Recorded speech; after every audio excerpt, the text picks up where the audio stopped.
वो एक छोटा सा टर्म है which is called FAR। FAR की क्या इंपॉर्टेंस है और एक प्रोजेक्ट में FAR बिल्डर को कैसे मैक्सिमम प्रॉफिटेबिलिटी में हेल्प करता है उसको समझने की कोशिश करते हैं। तो FAR का जो मतलब है वो फ्लोर एरिया रेशियो कहते हैं।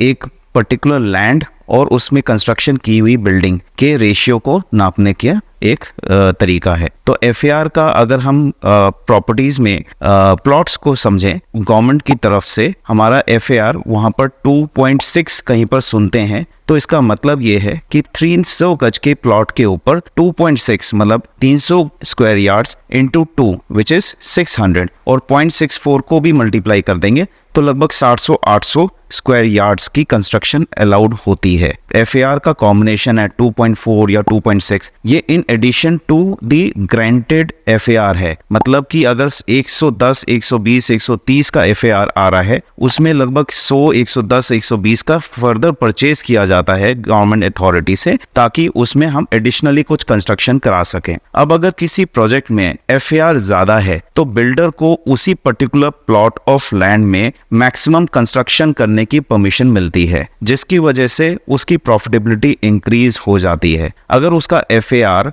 मैक्सिमम है तो वो 40, 50 फ्लोर, 60 फ्लोर्स तक भी उसको कंस्ट्रक्शन करा सकता है। जैसे कि नोएडा में हम जानते हैं कहीं 60 फ्लोर्स तक बिल्डिंग्स भी हैं, लेकिन गुड़गांव में आज की डेट में 40 और 50 फ्लोर्स तक एक्सपेंशन किया जाता है एक बिल्डर के पर्सपेक्टिव से, और उसको मार्केट में सेल ऑफ किया जाता है।